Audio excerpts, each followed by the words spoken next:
Bueno, vamos a meternos de lleno en la increíble historia de Hippolyte Bouchard, una figura legendaria, un patriota cuya épica aventura alrededor del mundo no terminó con desfiles y honores, sino con un juicio por piratería. Y para empezar, nada mejor que escuchar al propio Bouchard. Imagínense, escribiendo esto desde una celda, la indignación, la sensación de traición, se siente en cada palabra. Es el punto de partida perfecto para entender lo que estaba pasando por su cabeza. Y esa es la gran pregunta que nos convoca. ¿Cómo es que un héroe de la patria, un corsario al servicio de una causa, termina engrillado y acusado de ser un simple ladrón de los mares? Es un misterio que se mueve en esa línea tan delgada entre la guerra, la política y, por supuesto, el crimen. Para entender bien este arresto, no vamos a empezar por el principio de su viaje, sino por el final.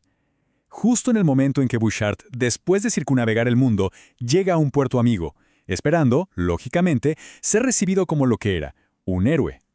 A ver, para que entendamos la magnitud de este personaje, su campaña con la fragata La Argentina fue algo realmente épico. No era un aventurero cualquiera. Era, en esencia, un embajador naval de una nación naciente. Llevó la bandera argentina por todo el globo, luchando por la causa de la independencia, y esto hace que lo que le pasó después sea todavía más increíble. Pónganse en situación. Es el 9 de julio de 1819. Después de 2 años de una campaña brutal y agotadora, Bouchard finalmente llega a Valparaíso, en Chile, un puerto aliado. ¿Qué espera? Pues ver a su viejo jefe San Martín, y por fin recibir esa bienvenida triunfal que tanto se merecía. Pero esa bienvenida nunca llega. Todo lo contrario. Su barco es abordado, lo declaran un personaje furioso y amenazante, y sin más, lo meten preso a él y a toda su tripulación.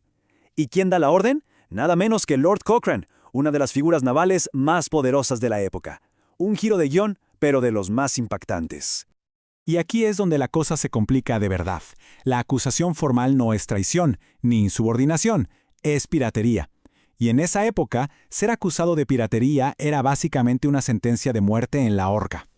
Ojo con el lenguaje que usa Cochrane en su informe oficial, porque no se anda con rodeos. Es directo, es condenatorio. Para él, y lo pone por escrito, Bouchard y sus hombres son piratas. Una palabra que, en ese contexto, podía costarles la vida. Pero claro, cuando uno empieza a ver los detalles de los cargos, la grave acusación de piratería empieza a sonar, digamos, un poco rara. A ver, robar 2 gallinas, tomar azúcar de un barco sin papeles, no sé, no parece la clase de hazañas de un temible pirata. Parecen más bien abusos menores, algo casi esperable en el contexto de una campaña militar tan larga y tan dura. Como los cargos originales eran, para ser sinceros, bastante débiles, el foco del juicio de repente da un giro de 180 grados. Aparece un asunto completamente nuevo, un caso que lo va a complicar todo y que va a servir para alargar el encierro de Bouchard.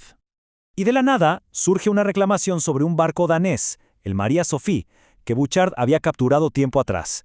Curiosamente, este caso secundario se convierte en el centro de todo el proceso legal. Una táctica, parece, para mantener a Bouchard bien enredado en los tribunales. Aquí está el meollo del asunto legal. Por un lado, la acusación dice que era un barco neutral danés capturado ilegalmente. Punto. Pero la defensa de Bouchard es bastante lógica.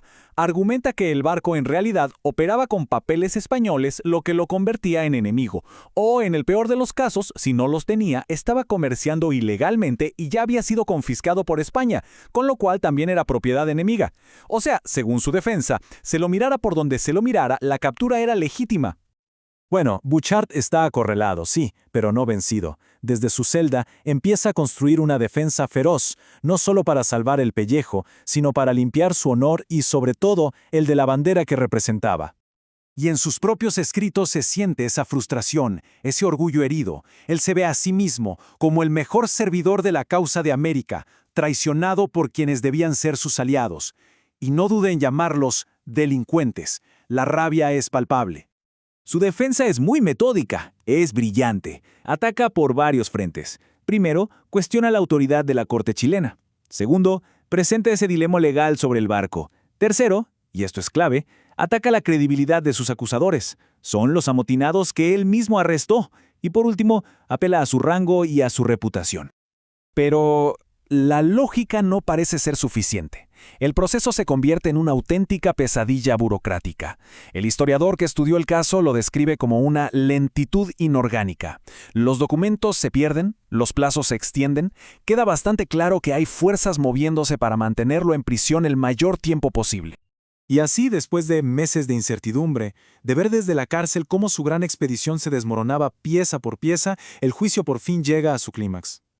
Esta cronología es clave para entender la injusticia de todo el asunto. Pasan más de 4 meses desde su arresto hasta que Bouchard finalmente puede declarar ante la corte. 4 meses, y mientras tanto, su rival, Cochrane, ha estado desmantelando su flota a su antojo. ¿Y el veredicto, después de todo ese calvario? Es una sola palabra: absuelto. 5 meses. 5 largos meses de su vida en una prisión, viendo su nombre manchado, y su campaña, la obra de su vida, completamente arruinada. La absolución es una victoria, sí, pero con un sabor muy amargo. Sale libre, pero lo ha perdido todo. La gloriosa Argentina, esa fragata que había aterrorizado al Imperio español en los lugares más remotos del planeta, queda reducida a un simple barco de carga, despojada de su poder y su gloria, para equipar la flota de su acusador. El autor del estudio sobre este juicio es contundente, no deja lugar a dudas, y la imagen que usa, la de un rinoceronte en una plantación, es simplemente demoledora. Deja muy claro quién, en su opinión, fue el verdadero pirata en toda esta historia. Y esto nos deja con una pregunta flotando en el aire. El caso de Bouchard es fascinante por sí mismo, pero también nos hace pensar en algo más grande. Si la historia la escriben los que tienen el poder, ¿cuántos otros héroes habrán pasado a la historia con la etiqueta de villanos?